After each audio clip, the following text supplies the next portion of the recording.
masasamang espiritu. Now, nandiyan ka sa upuan mo ngayon, pwedeng hindi ka naniniwala sa mga masasamang espiritu, pero ang spiritual realm is very real dahil hindi lahat ng katotohanan nakikita ng mata natin. Hindi lahat ng nakikita ng mata natin, parang yun na lang yung totoo. Kasi merong mga bagay na hindi nakikita na totoo. Katulad ng emotions natin, struggles natin sa ating pag-iisip. In the spiritual realm, napakaraming pwedeng mangyari. No? And alam niyo po, even yung love ng taong mahal mo, hindi mo po pwedeng ma-define yan physically. Dahil bakit? Yung love, hindi mo siya pwedeng ma-define physically dahil kahit nagbibigay, hindi mo alam meron pala yung gustong makuha sa'yo kaya nagbibigay. No? And even yung love, hindi mo ma-define yan kahit kinikis ka. Dahil bakit? Si Judas Iscariot nga di ba? Sino nakaalala ng story na yon? Bago dakpin si Jesus, anong ginawa ni Judas Iscariot? Hinalikan niya si Jesus. So just imagine, there is something real beyond the physical realm. No? Merong isang bagay na totoong nangyayari, hindi sa bagay na mga nakikita natin, pero sa mga bagay na hindi natin nakikita. And ang sabi dito sa text natin, ang mga kalaban daw natin ay mga masasamang spirito, yung mga leaders, may kapangyarihan, at mga pinuno ng kadiliman, saan daw? Espiritual na mundo.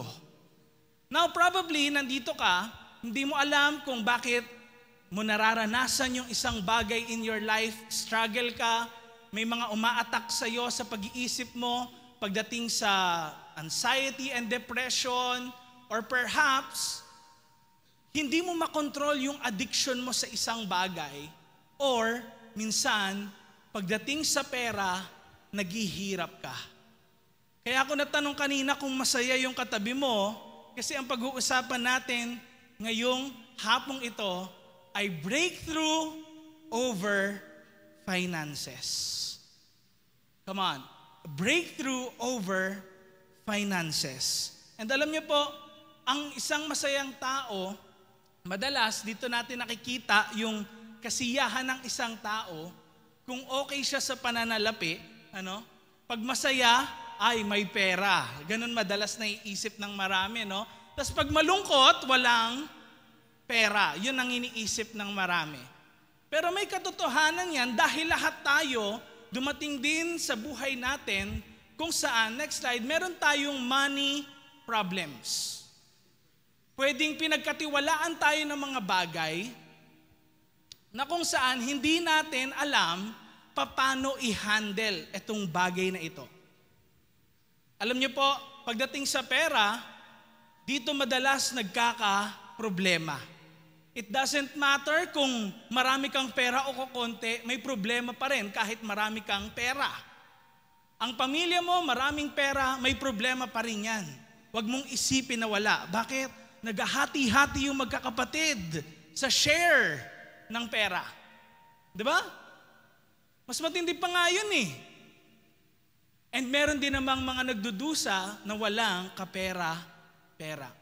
Now, alam niyo po, sa bansang Pilipinas, napakaraming mga Pilipino, alam natin, halos lahat tayo nakaranas na ng problema pagdating sa pananalapi. Pero alam niyo po, pwedeng hindi natin alam na there is something more na nagiging struggle ng bawat isa sa atin and gusto nating malaman ito para sa ganon ang bawat isa sa atin maka-breakthrough. Amen?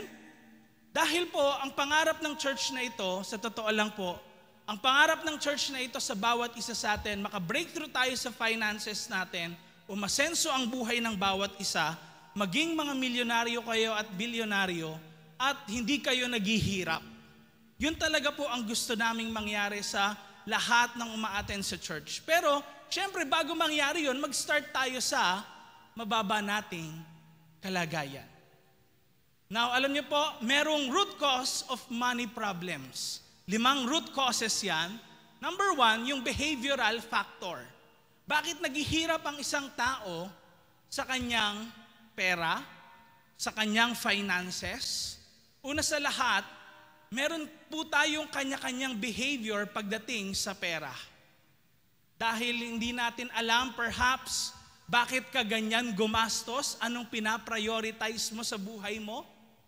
And perhaps kaya ka rin naghihirap dahil hindi ka marunong magtipid or pwedeng inuuna mo lagi yung ibang bagay bago yung sarili mo o bago yung mga importanteng bagay sa buhay mo. And another thing na root cause ng money problems ay ang tinatawag na economic factor. Sabihin nga natin, economic. Okay? Hindi lahat ng bansa mayaman. Tama ba? Hindi lahat ng bansa may kanya-kanyang currency. Pero hindi lahat mayaman. It is because of corruption na kung saan may iba na mga kung saan nanunungkulan sa mga matataas na posisyon na magbibigay ng ayuda minsan sa mga tao na nangangailangan. Ang nangyayari, kinukuha nila yung part nun na itutulong sa mga mahihirap. Kaya imbis na makatulong, minsan hindi sapat yung tulong na natatanggap. Economic factor. Dahil sa mga nagiging corruption sa isang bansa. And of course, pag tumataas din yung value ng pera mo o bumababa yung value ng pera mo, isa po yun na economic factor. Another thing na root cause ng money problems ay ang health factor. May mga unexpected tayo minsan sa family natin. Nagkasakit si Junjun, nagkasakit si nanay, si lolo. Nagkasakit yung yung mahal mo sa buhay and gusto mong buhayin. Minsan gagastos ka talaga ng napakalaki para lang ma-survive ng mga mahal mo sa buhay yung bagay na yon at para makasama mo sila. Alam niyo po, marami kaming nakausap before sa pagiging financial advisor ko po noon. Nagkikwento sila and mga experiences nila na kung saan sabi nila ng ibang mga clients, alam niyo po, noon ang yaman-yaman namin. Pero nung nagkaroon ng cancer, yung magulang ko talagang nag-all in kami. Binigay talaga namin lahat. Pinagamot sa mga mamahaling hospital, ang mamahal na mga gamot, pinapunta sa ibang bansa. And then ano nangyari? Nung gumaling, after 2 years, namatay din. Pero anong nangyari sa family nila? Sila ngayon yung halos walang-wala. Now, alam niyo po, yun yung health factor. Kung bakit din nagkakaroon ng paghihirap ang ibang mga tao. Another thing ay educational factor. Sabihin nga natin, educational. Educational dahil minsan hindi tayo natuturuan o madalas hindi na-educate ang napakaraming mga tao paano ba gamitin ang pera sa tamang pamamaraan. Dahil baka tayo tinatawag na one day millionaire. Alam mo yun, baka meron kang, pag may nagbigay sa'yo, nanalo ka sa loto or something else na may mga bunutan, nanalo ka 10 million. Immediately, yung pinanalunan mo na yon, isang araw, ubus na kaagad lahat. Tinanong ka, balato naman dyan, wala na kasi naubos lahat. Pwedeng mangyari yon at marami na pong nangyari yon sa mga Pilipino sa panahon na ito, no? Pero panglima na root cause ng problema sa pera ay tinatawag na spiritual factor. One thing na gusto ng kaaway na dyablo gawin, sirain ang buhay ng mga tao, lalo na ng mga mananampalataya pagdating sa pera. Pero alam niyo po, ang pera, money is a tool. No? Money is a tool. Ang pera po ay isang kagamitan para magamit natin sa kabutihan. Hindi po ito masamang bagay. Sino sa inyo, tingin nyo masama ang pera? Ayaw ng pera. Sino dito? Ayaw ng pera. Tanong mo katabi mo, ayaw mo ba ng pera? Kung ayaw mo, Tanong mo siya, kung ayaw mo, akin na lang. No? Kung ayaw niya. But actually, money is a tool for us to do good. Alam niyo, pwede tayo makagawa ng napakaraming bagay na maganda kung meron tayong pera. Pero ganun din, at the same time, pwede rin ito magamit sa kasamaan. Pwedeng magbayad ka para i-assassinate mo si Donald Trump, pwedeng ganoon, no? O kaya pwedeng gawin mo, 'di ba? Ay magnakaw naman ng pera. It's a tool for us to do good. And ang pera rin, pwedeng magamit sa kasamaan. Kung paano may tumutulong, meron din gumagamit sa kasamaan. Tulad ng mga nabanggit ko. Of course, pag may mga nangangailangan, tumutulong, bumibili, nagbibigay, nagagamit sa mabuti rin Pero mas magandang gamitin natin ang pera sa kabutihan. Alam niyo po, merong 4 na kasinungalingan pagdating sa pera. Ready na kayo malaman yon? 4 lies. Yung sa katabi mo, 4. Okay? Bago natin discuss yun, alam niyo ba na sa Bible, mas madalas pa na nababanggit yung tungkol sa pera kaysa sa heaven or hell. Alam niyo ba si Jesus, nagturo siya in parables, no? Pero alam niyo, karaniwan pa, yung mga turo niya, mga tungkol sa faithfulness, sa paghawak ng pera, paano ba gamitin ang pera. Bakit kaya ganon ang mga turo ni Jesus madalas? Because the Bible is this. Bible is God's book of instruction before leaving the earth. Again, what is the Bible? Book of instruction before leaving earth.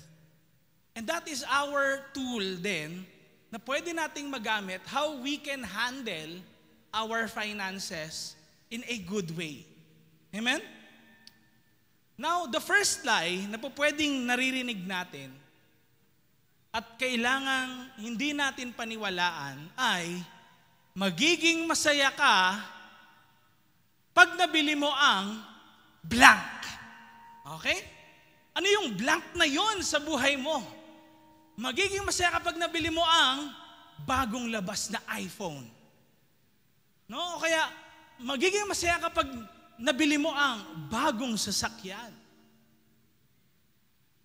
Magiging masaya ka kapag nabili mo bagong bag, bagong damit, bagong gadget.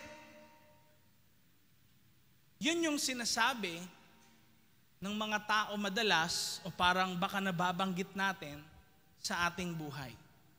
Pero alam niyo po, sa Bible, si Apostle Paul sa kanyang disciple na si Timothy, binanggit niya ang bagay na ito. 1 Timothy chapter 6 verse 8. Kaya nga kung meron tayong makakain at masusuot, anong sabi niya? Makontento na tayo doon. Pero yung mga gustong yumaman, natutokso sila at natatrap sa mga walang kwenta at nakakasamang kagustuhan nila. Yan ang humihila sa kanila, pababa hanggang sa masira na sila at mawasak. Alam niyo po, habang ginagawa ko itong sermon na ito, nag-search ako sa YouTube, hindi na po natin papalabas kasi baka makopyright tayo sa Facebook, But meron dong interview tungkol sa pera na in-interview yung anak ng billionaire na si Donald Trump. At yung iba pang anak ng billionaire tulad ni Bill Gates, laging sinasabi nila, money is not everything. Pero bakit kaya ganon? Sila mga bilyonaryo na napakarami nilang pera, sasabihin nilang money is not everything. Money really can't buy happiness.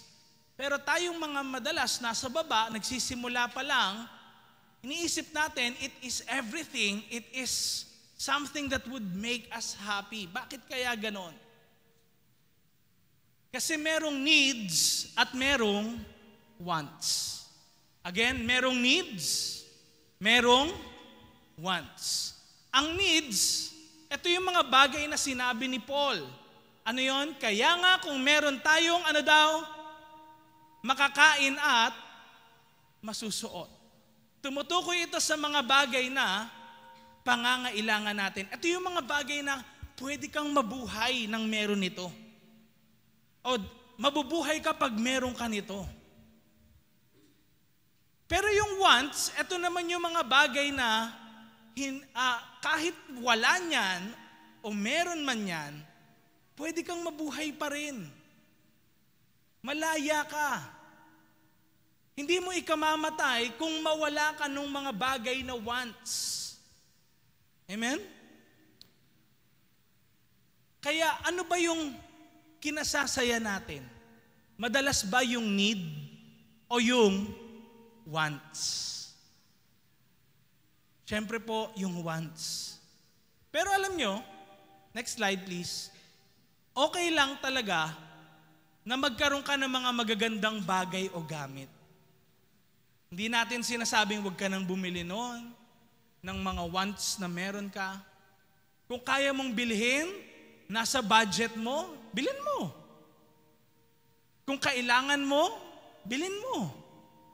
Huwag mo lang hayaan na yung mga bagay o gamit na yun, makontrol ka. Paano pong makontrol? Pastor, ibig sabihin nito, doon na lang umiikot yung buhay mo. At minsan, mas importante pa yun kesa sa buhay mo. Alam niyo po, may story ako sa inyo.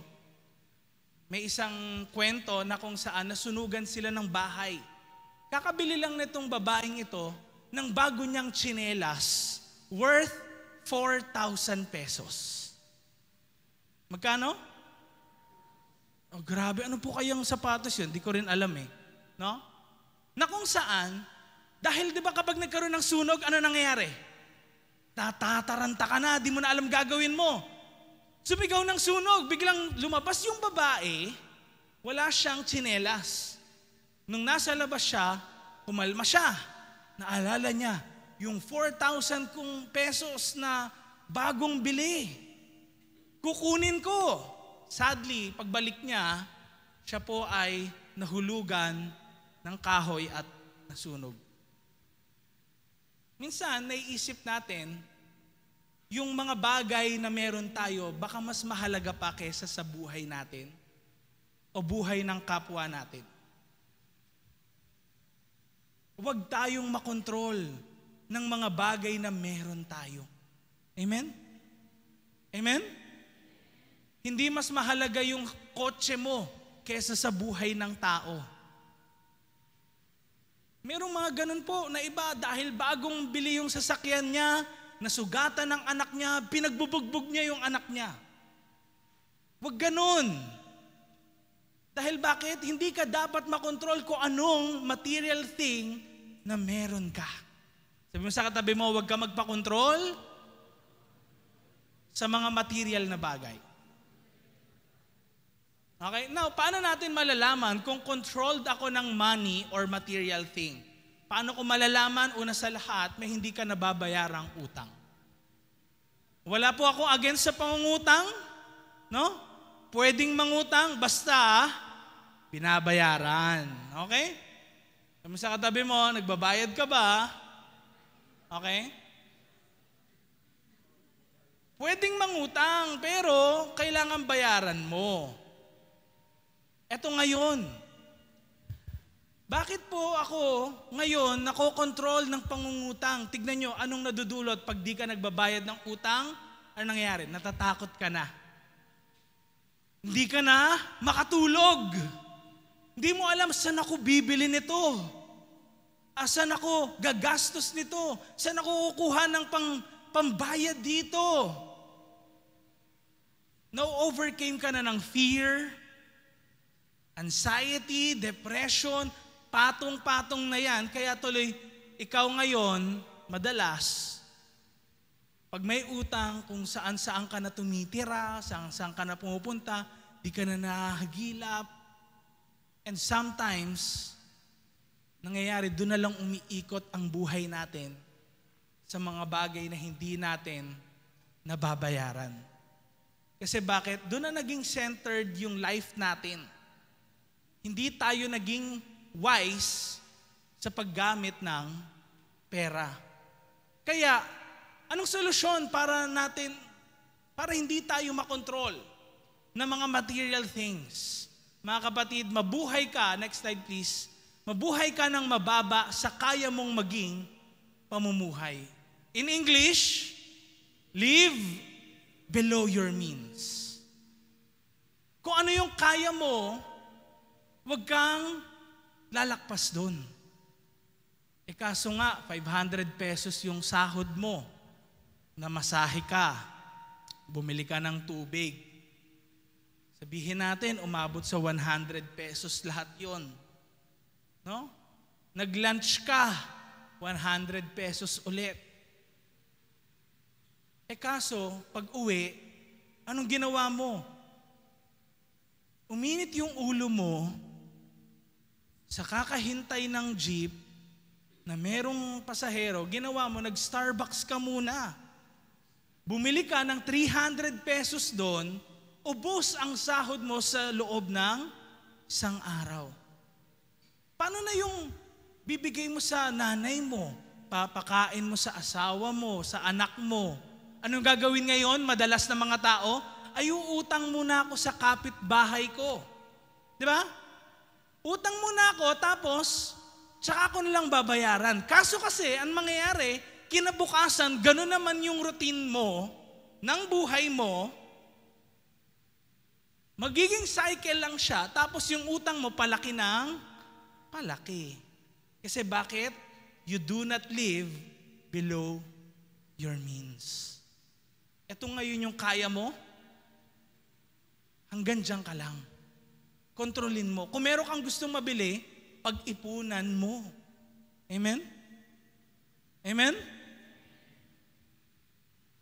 Alam niyo po, sabi sa Proverbs 13 verse 7, sabay-sabay nating basahin. 1, 2, 3, go. One pretends to be rich, yet has nothing. Another pretends to be poor, yet has great wealth. Alam niyo po, 2016, nasa Canada kami as a family. Na-meet namin doon yung mga kamag-anak namin. Tinur kami sa Calgary, Alberta, pati sa Toronto. Tapos, sabi nung isa kong aunt, sabi niya, Jace, alam mo yan? Diba? Naka-Americana, naka-coat and tie, ang linis niya tignan. Pero alam mo yan, naglalakad. Hindi yan ang mayaman dito sa Canada. Sabi niya ganun ha. Oh, ito. Tignan mo yun, naka-short lang, tas naka-t-shirt, maayos tignan. Tignan mo. Alam mo, ganyan yung tingin kong mayayaman dito sa Canada. Yan yung magugulat ka na lang, yung bahay nila ang laki. Tignan mo katabi mo kung naka-t-shirt yan. Tanong mo siya, baka mayaman ka ata. No? Okay, sa context po ng ibang bansa yun hindi dito sa Pilipinas. Okay, hindi ibig sabihin nun, ay okay, magti-t-shirt na lang ako, short na lang. Hindi ganon, okay? Ang ibig sabihin lang ho, meron pala sa ibang mga lugar na kung saan nagpe-pretend sila as if mayaman sila, as if talagang marami silang pag-aari, mga professional sila tignan, pero sa totoo lang, hindi pala. May mga ganun pala. One pretends to be rich, yet has nothing. Baka pinapakita mo pa yung iPhone mo sa mga ka-office mate mo, sa mga kaklase mo. Uy, may bago akong iPhone, tignan nyo. Utang naman yan, di ba? Binabayaran mo pa, di pa nga bayad. May iPhone ka, wala ka namang ipon. Di ba? Yun ang nangyayari sa atin. One pretends to be rich, yet has nothing. Kaya, di ba minsan mayabang pa, hindi mo naman sinasabi yung totoo na, ano lang to, binabayaran pa. Di ba hindi natin kayang sabihin na ganon? Huwag kang magpanggap. Amen? Huwag mong isipin na yung mga brand na meron ka as if yan yung status mo sa buhay, na mataas ka. Dahil mga kapatid, hindi dyan nakabatay yung net worth na meron ka. Dahil bakit? Ang cellphone after 2 years, nagmumura na. Diba? Ang bilis. Yung mga dating ang mamahal ng sasakyan, after ilang years, nagde-depreciate yan. Lahat ng mga bagay dito sa mundo, nasisira, nagmumura, naluluma. Hindi natin kailangan mag-pretend na as if we are someone na above sa ibang mga tao, na hindi naman talaga tayo ganon. Don't be controlled by money or material things. Sabi mo sa katabi mo, huwag kang makontrol. Huwag kang magpakontrol sa material things. Kaya pangalawa, paano mo malalaman na controlled ako ng money or material thing? Ang kapayapaan mo, next slide please, ang kapayapaan mo at ang lahat-lahat mo ay nasa mga bagay na meron ka. Parang, alam mo yon, feeling mo, nasa iyo na ang lahat, Daniel Padilla. Pero sa totoo lang, hindi nasa iyo ang lahat. Alam niyo po, marami kaming nakausap before ng mga CEO, tas mga nakikwento rin sa akin. Minsan, ang angas pa nila sumagot. Sabi nila, president ako, I'm earning 6 digits, ganyan, close to 1 million. Sabi nilang ganon. Bakit ko kailangan yan? Sa mga nagiging client, alam nyo, sinasagot nung mga kasama namin sa kanila, how sure are you na after 5 to 10 years, nandiyan ka pa rin sa position na yan? Walang certain sa mundo na ito. Amen? Walang certain.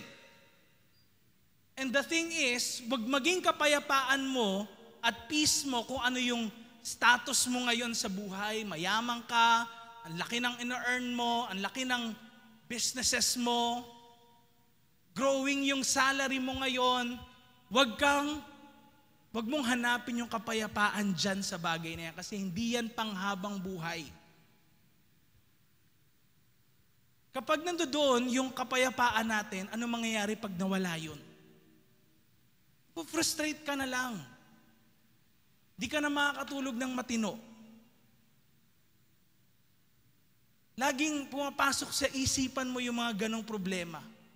At ikaw rin din yung mahihirapan sa huli. Pati yung mga taong circle of friends mo. Kaya Matthew chapter 6 verse 24, ang sabi ni Jesus, sabay-sabay nating basahin. 1, 2, 3, go. Hindi ka pwedeng mag-serve sa dalawang amo. Either mahal mo yung isa at ayaw mo yung pangalawa. O maging loyal ka sa isa at i-reject mo ang pangalawa. Di ka pwedeng mag-serve sa Diyos at sa pera. Ano ibig sabihin talaga nun? Kanino mo hinahanap yung pagtitiwala mo na yon? Yung parang kaya mong ibigay lahat. Lord, ikaw na bahala. Dapat ganun eh. Na sasabihin mo sa sarili mo, Lord, di ko man alam kung certain tong position ko ngayon, mataas to ngayon, pero Lord, hindi ko alam, hindi ako certain. Sa'yo lang ako nagtitiwala. Amen? Kasi yung position mo na yun, pwede ka mapalitan ng mas matalino, mas magaling, mas bata. Hindi yan panghabang buhay eh. Kaya, ang gagawin mo ngayon, imbis na ikumpara mo yung sarili mo sa iba, hindi mo ngayon ikukumpara yung sarili mo. Bakit? Kasi, pag po nagko-compare tayo ng sarili natin, it's either ma-feel mo na inferior ka, ibig sabihin mas mababa yung sarili mo, o kaya mas mataas ka dun sa iba. Pero actually, kung ma-feel mo man na superior ka or inferior ka, hindi nakaka-honor yun kay Lord. Bakit? Kasi di mo kailangang ibaba yung sarili mo, tignan ng mababa yung sarili mo based dun sa pera or earnings na meron ka. Huwag mong isipin na, ay, ito na yung naabot ko, ito na yung na-attain ko. Kasi sa totoo lang, Hindi natin ma-attribute sa sarili lang natin yung mga bagay na yun. And pag hindi natin in-attribute sa sarili natin, hindi natin in-attribute kay God yung mga na-accomplish natin, pride comes before the fall.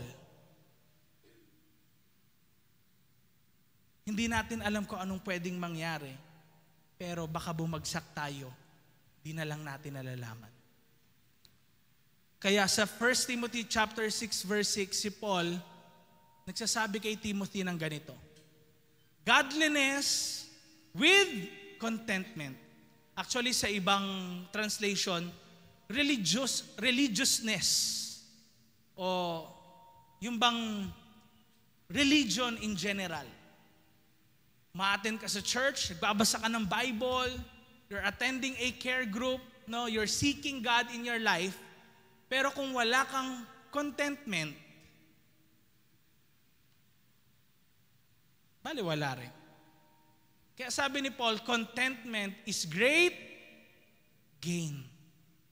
Para saan pa yung lahat ng knowledge na meron ka kung wala kang contentment in your life? Contentment, mga kapatid, hindi lang yan sa aspect ng finances.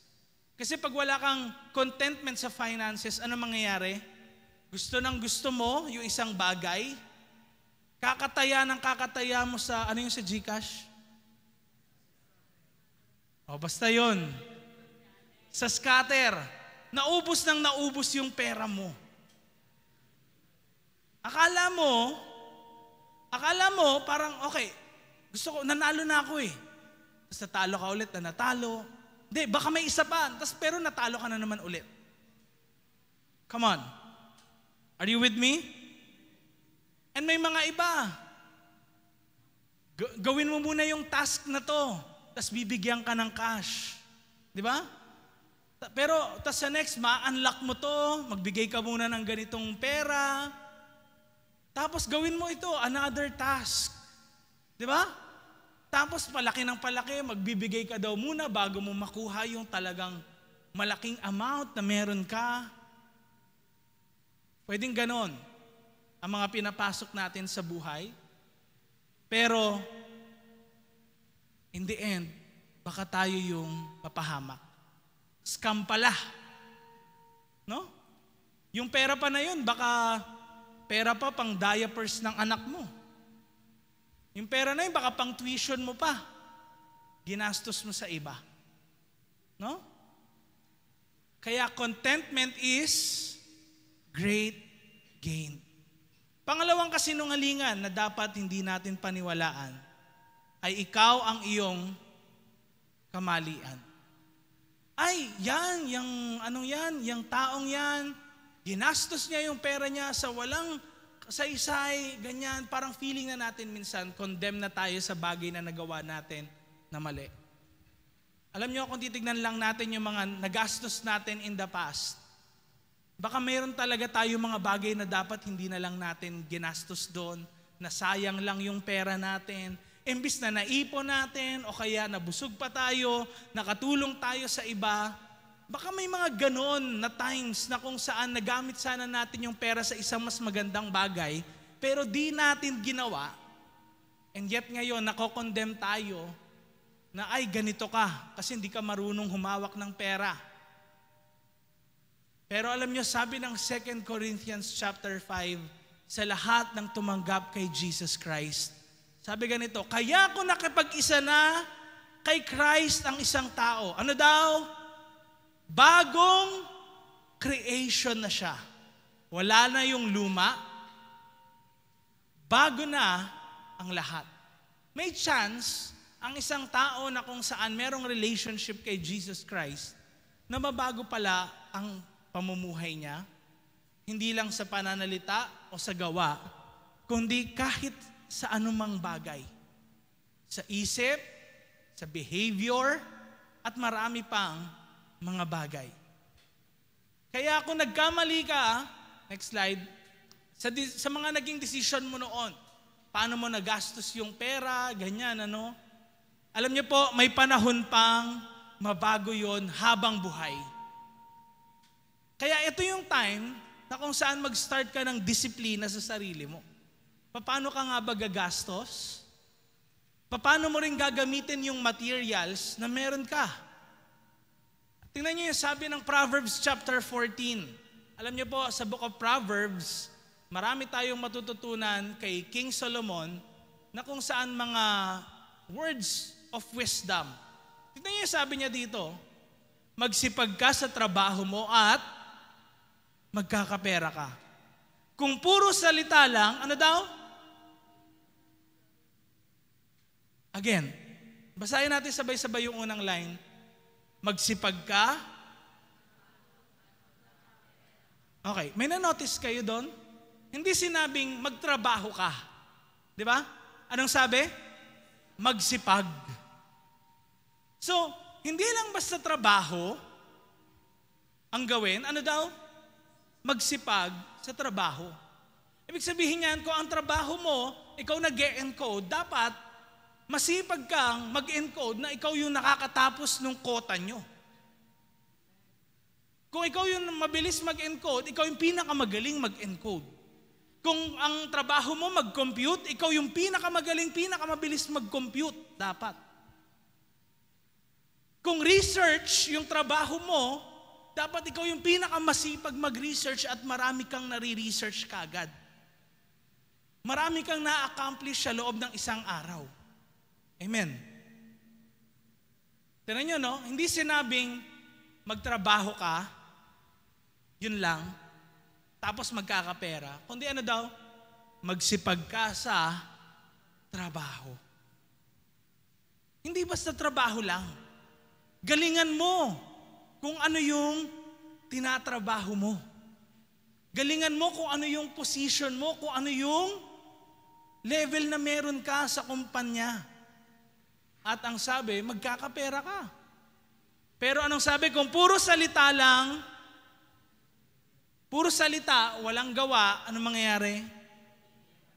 Maghihirap lang. Kaya ang mga hindi na po promote, puro ganyan. Di ba? Kahit sa offices natin. Puro salita, puro chismis.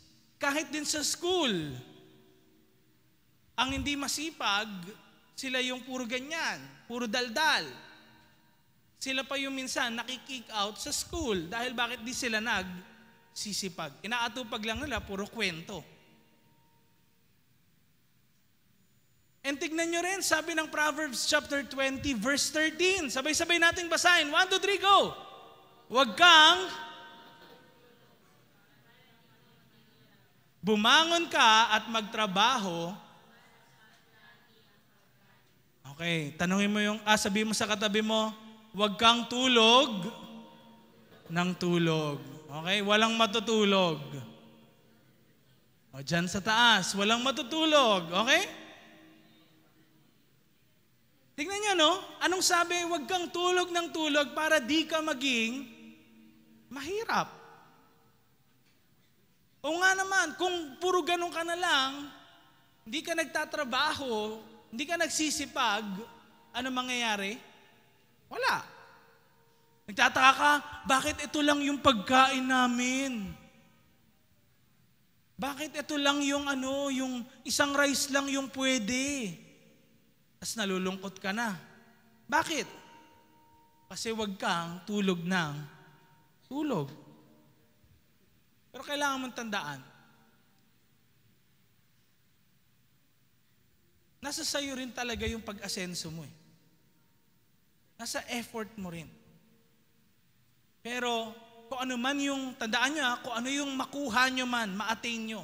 Dumating yung time, pumatok yung business mo, dumami yung kliyente mo, umangat yung posisyon mo sa trabaho, marami kang naipundar, meron kang ilang bahay, may marami kang sasakyan, marami kang gamit sa bahay, pero tandaan nyo, yung net worth mo o yung lahat-lahat ng meron ka, pag ipagsasama yun lahat, yung value nun, hindi nun maiva-value kung sino ka. Amen? Hindi nun masasabi na, ay, mas importante ka kasi mas marami kang pera kaysa sa kukonti lang yung na ipundar.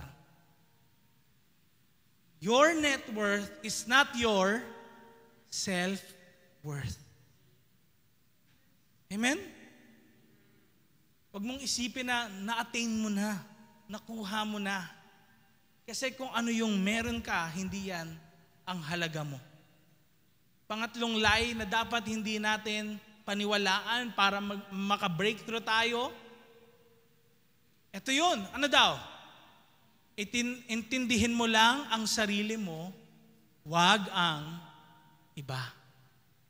Alam mo kaya ka naghihirap? Kasi hindi ka naman tumutulong sa iba eh. Tulong ka kasi ng tulong sa iba eh. Di ba? Ganon tayo. Bigay ka kasi ng bigay, kaya ka naghihirap. Pero alam niyo ba yon? Na ang mga pinakamalaking nagbibigay sa buong mundo ay ang mga mayayaman.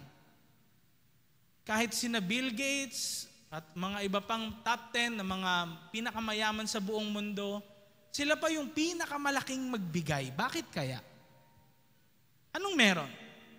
Ba't kaya sila yung pinakamalaking magbigay? Bakit kaya the rich gets richer and the poor gets poorer? Ano kayang meron? May mga ginagawa kayang routine ang mga mahihirap na hindi ginagawa ng mga mayayaman? Anong kaibahan sa kanila? Again, bukod sa ang mga mahihirap, hindi nabubuhay na living below their means, hindi rin sila mapagbigay. Yun ang nangyayari. And the Bible tells something about using your worldly wealth para sa ganon, makatulong ka sa mga tao at madala mo rin sila kay Lord. Nagamitin mo kung ano yung binigay sa iyo ni Lord dito sa lupa para makatulong ka sa ibang mga tao. Lalo na, higit sa lahat, na makilala si Jesus sa buhay nila. Tignan nyo, ang sinasabi ng Luke chapter 16. Sabay-sabay na nga natin itong basahin para maintindihan natin. Sige, 1, 2, 3, go. Sinabi ni Jesus sa mga disciples, may isang mayamang lalaki na may katiwalang nagmamanage ng mga property niya. May nag-report sa kanya na inaaksaya ng manager niyang ito ang kayamanan niya. Kaya pinatawag niya ang manager at sinabi, ano itong naririnig ko tungkol sa iyo? Bigyan mo ako ng kumpletong report ng minamanage mo kasi tatanggalin ka na sa trabaho mo. Sinabi ng manager sa sarili niya, anong gagawin ko ngayon? Tatanggalin na ako sa trabaho. Di naman ako malakas para magbungkal ng lupa at nahihiya naman akong mamalimos. Alam ko na, kahit matanggal ako sa trabaho, may tatanggap naman sa akin sa bahay nila.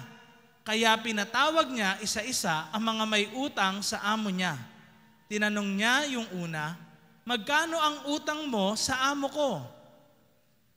Next slide yan. Sumagot siya, 100 na galon ng olive oil. Sinabi naman ng manager sa kanya, ito yung listahan ng utang mo.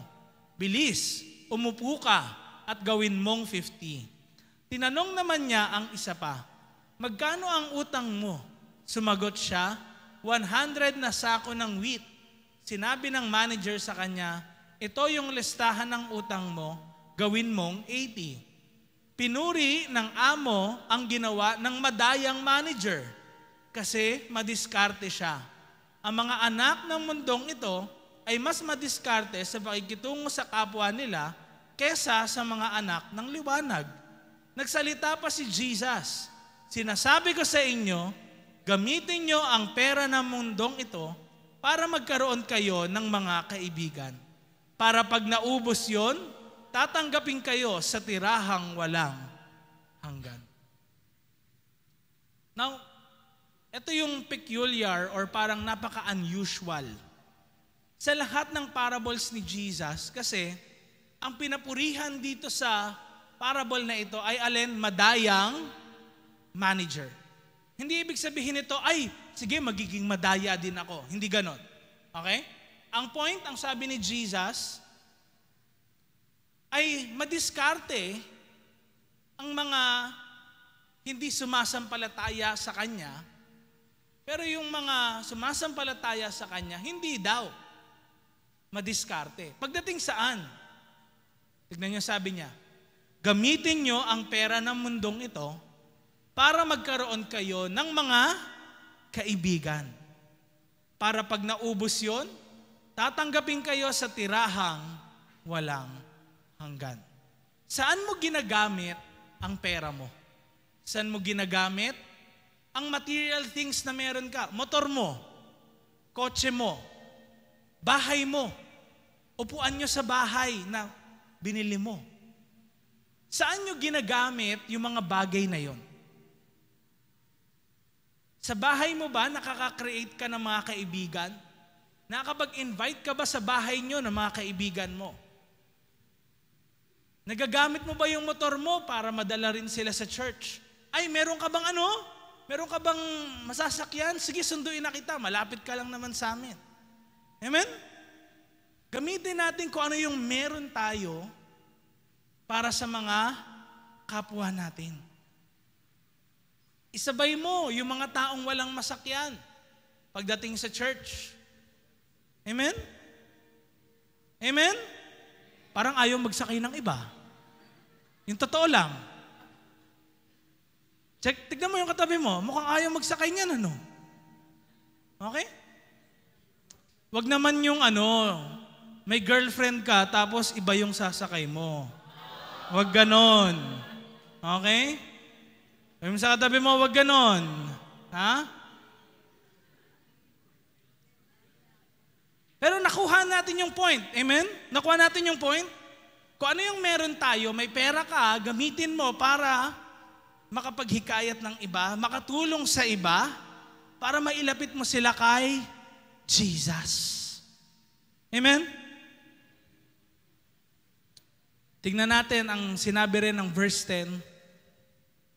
Sabay-sabay nating basahin to. 1, 2, 3, go. Ang tapat sa kakaunti ay tapat din sa marami.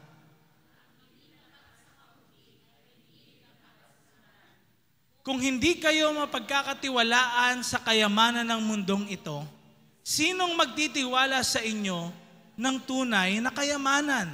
At kung di kayo mapagkakatiwalaan sa kayamanan ng iba, sino ang magbibigay sa inyo ng talagang para sa inyo?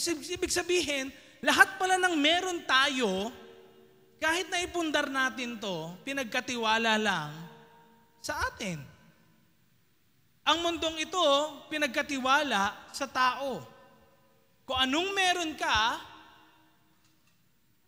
kailangan mapagkatiwalaan ka dyan sa bagay na yan. Nagagamit mo sa mabuti kung ano yung meron ka. Ibig sabihin, kung may cellphone ka, hindi mo nagagamit sa pandaraya. Nakuha natin?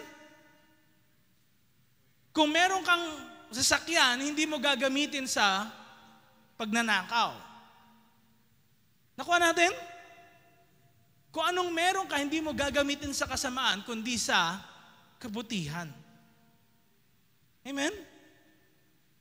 Kaya, tinatanong ni Jesus, sino, kung hindi kayo mapagkakatiwalaan sa kayamanan ng mundong ito, verse 11, sino ang magtitiwala sa inyo sa tunay na kayamanan? Gaano ka ba ka-faithful sa mga meron ka ngayon? Kasi bakit? Yung faithfulness natin, nakadepende, paano ba natin ito ginagamit? Ginagamit ba natin ito para tumulong sa iba? Amen?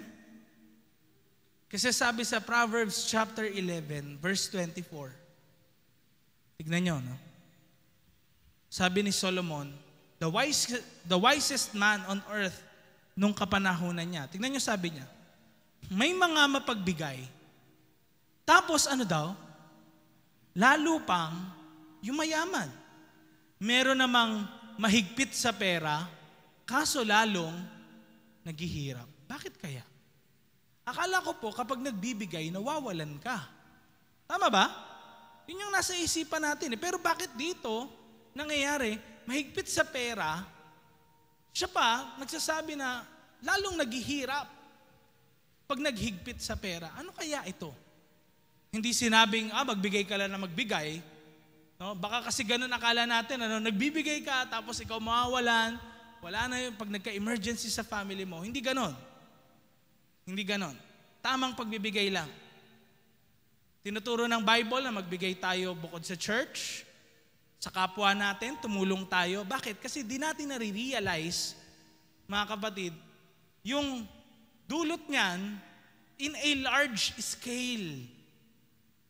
Kahit nga kami, halimbawa, nagpagas lang kami sa Petron, tapos papahangin ng gulong ng sasakyan, bibigyan namin 20 o kaya 50 yung naghangin. Dahil bakit? Pag nagbigay ka, ano mangyayari?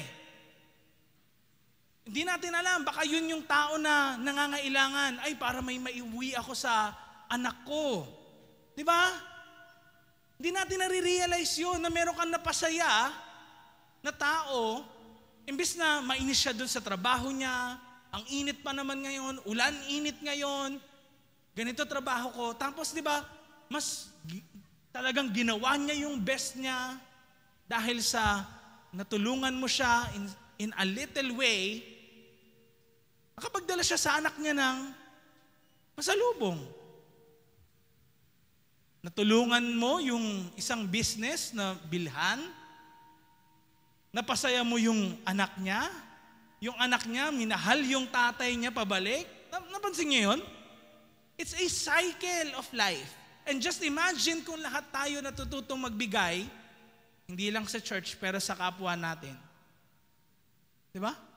The world will really be a better place. Amen? Amen? Kaya matutunan nating magbigay. Fourth lie, last but not the least, you only live once. Ano yon? YOLO, di ba? Minsan ka lang mabuhay, bilhin mo na.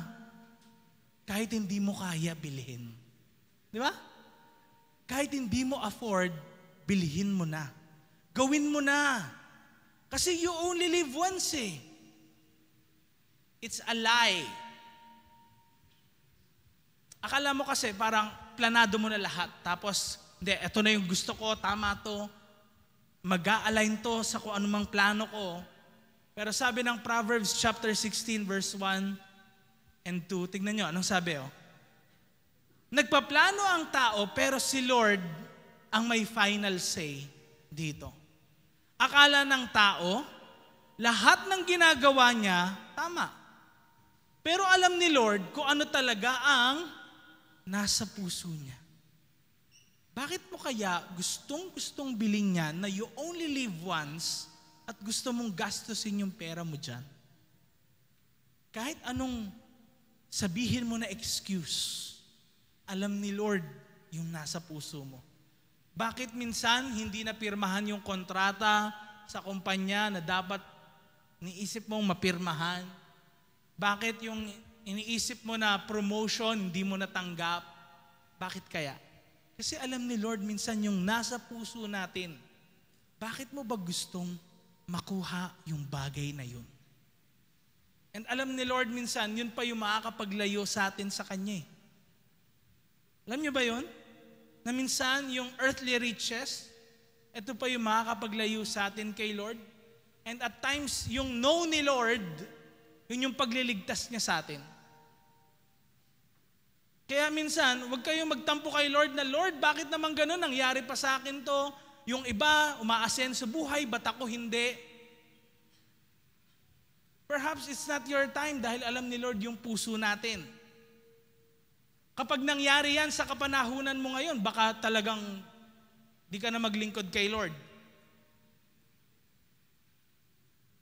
Sometimes the Lord is just using yung time para ilagay tayo sa tamang relasyon sa Kanya. May kapanahunan yan. Marami kang plano, pero remember, it is the Lord's plan that will prevail. Sabi sa verse 3, sabay-sabay nating basahin. 1, 2, 3, go. Ipagkatiwala mo kay Lord ang mga ginagawa mo at gagawin niyang successful ang mga ito. Ano yung mga plano mo na yun? Ano yung mga gusto mong mangyari? Kaya mo bang pagkatiwalaan si Lord doon? Ano yung mga bagay na iniisip mong magiging ikaw 5 to 10 years from now? Napagkakatiwalaan mo kaya si Lord sa mga bagay na yun? Ibig sabihin ng pagtitiwala, yun yung mahirap sa totoo lang sa kapanahon na natin ngayon yung pagtitiwala. Kasi ibibigay mo yung assurance sa isang bagay na hindi mo pa nakikita. Mahirap pagtiwala. Sa totoo lang. Pero ito yung bagay na kung saan test that God has for all of us. Dahil siya ay being na spiritual being na hindi natin nakikita, pero alam natin nandiyan siya dahil merong creator of the universe. And nagpapatotoo siya sa buhay natin. Nararamdaman natin yung presensya niya kapag tayo nagpe-pray and when we read the Bible. It is something na kung saan kailangan lakaran natin, hindi man ng leaps ng pananampalataya, kahit small steps lang. Na Lord, hindi ko po alam kung anong mangyayari pagtapos nito. Pero tulungan niyo po ako. Lord, ito na po yung yung contract ko. Natanggap po ako sa bagong trabaho. Pero Lord, tulungan niyo po ako. Kung ano yung kalooban mo, ito yung masunod sa buhay ko. Lord, wag po sanang lumaki yung ulo ko. Yun maging prayer natin. Lord, wag po akong manghamak ng kapwa ko na ngayon, na-attain ko na to, sila ganyan pa rin. Amen? Pagkatiwala mo kay Lord, yung mga ginagawa mo. Alam niyo po, kailangan maging maingat tayo kung paano tayo mamuhay. Dahil kahit yung kapatid mo, anak mo, lahat yan nakatingin sa'yo. Tignan mo rin yung katabi mo, nakatingin yan sa'yo. Paano ka gumastos ng pera? Next slide, ayan. Kung paano at saan mo ginagamit ang pera mo, alam nyo, kita yun ng mga anak at magiging anak mo.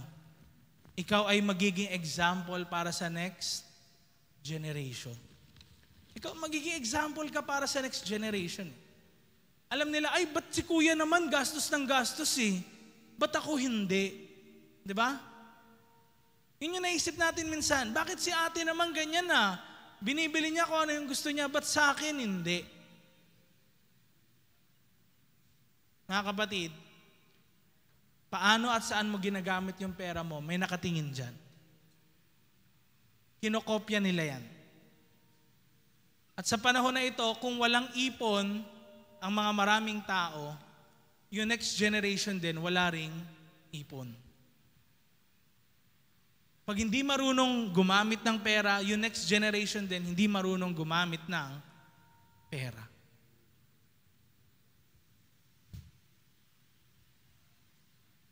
Kaya anong kailangan natin gawin? Sabi ng Proverbs chapter 3, verse 9. I-honor mo si Lord gamit ang iyong kayamanan. Ibigay sa Kanya ang unang bunga ng lahat ng tanim mo. Paano natin, ano yung sabi? Tingnan nyo. Next slide. Pakita natin yung highlighted niya. I-honor si Lord gamit ang iyong kayamanan. Paano natin ino-honor si Lord? Pwede akala lang natin, pagtaas lang ng kamay, pagpalakpak, no? Or pag tayo nagpe-pray, nagbabasa ng Bible, nakikinig ng Word of God, or I honor God. Pag ganon. Hindi. Saan pa? Sa paggamit din ng ating kayamanan. Of course, pwede nating ibigay for the Lord, sa church, pangtulong sa ibang mga tao. Pero more importantly, how do we honor God with our possessions? May 4 na bagay na gusto ko po akong iwan sa inyo. Para pag alis natin dito lahat, ito yung daladala natin, and we can honor God with our lifestyle. Amen? Ito yung apat na yon. How do you honor God with your possessions? Una sa lahat, makontento ka. Makontento ka. Kung anong meron ka ngayon, huwag kang, as much as possible, kung may utang ka, bayaran mo muna lahat yon. Huwag kang mangutang ng mangutang, no? Makontento ka ngayon kung ano yung meron ka and live below your means. Amen? And then, next, magbigay ka. Magbigay ka kay Lord, support ka sa church, magbigay ka sa kapwa mo, sa mga nangangailangan sa labas. Yun lang kasi sa atin, ang hirap na magtiwala kasi ngayon, pag nagbigay ka, di ba, hindi mo alam kung saan gagamitin. Baka mamaya, pandadrugs pala, pang susugal, di ba, pang bibisyo. Pero nonetheless, magbigay ka. Kung sino yung tingin mong nangangailangan, bigyan mo. Amen? Hindi sinasabing magbigay ka, malaki ka agad na amount. Hindi, kahit maliit lang. Kung ano yung nasa sa puso mo na willing kang ibigay, ibigay mo. Amen? Yung hindi ka maghihirap at hindi rin naman yung parang konting-konti. Ano? And then, ano pa? Tumulong ka. Amen? Kung ano yung meron ka, material possession na meron ka, itulong mo sa iba. Katulad nga na sinabi ko, kung meron kang sasakyan, meron kang gamit, meron kang bahay, itulong mo sa iba. May mga books ka, di mo na nagagamit. Ipahiram mo sa iba na nangangailangan. Amen? Kahit wag mo na pabayaran. Itulong mo na lang sa iba. Sayang din yun. And then, ano pa? Mag-control ka rin. Kailangan may control ka sa pagbibigay mo. Hindi ka puro bigay ng bigay. Tapos wala ka nang natira na emergency fund mo. O kaya tulong ka na lang ng tulong sa iba. Pamilya mo, di mo tinutulungan. No? Huwag ganon. Okay? Kailangan matuto ka mag-control sa pera. Hindi ikaw yung kinokontrol. How do we honor God with our possessions? Makontento. Sunod, magbigay. Sunod, tumulong. Pang-apat, mag-control ka.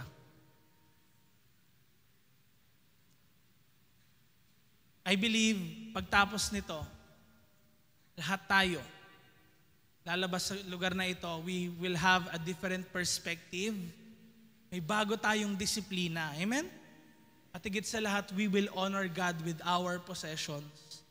Hindi lang sa pagkontento, kundi sa pagbibigay din, pagtulong sa iba, at pag-control sa ating expenses. Kaya tignan nyo, pag ginawa natin to, nagbigay tayo kay Lord, in-honor natin si Lord through our possessions. Verse 10, tignan nyo anong sabi. Pag ginawa mo yun, ano daw?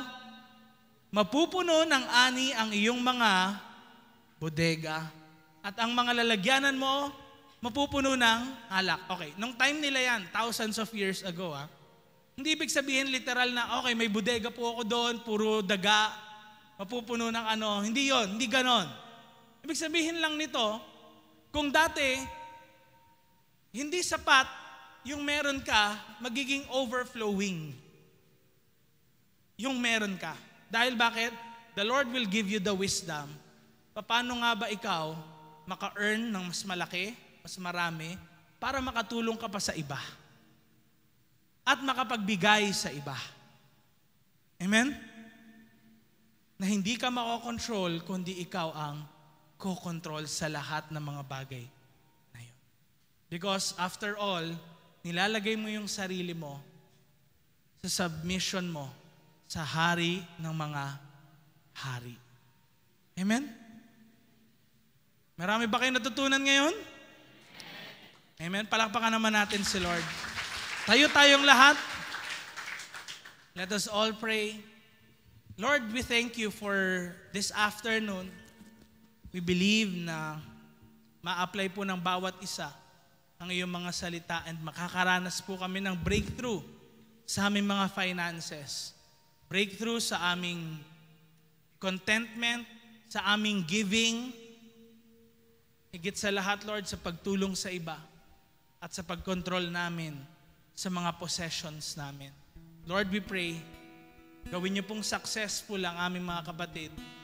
Successful na kung saan hindi ka naman nila makakalimutan sa kanilang buhay o hindi sila lalayo sa inyo.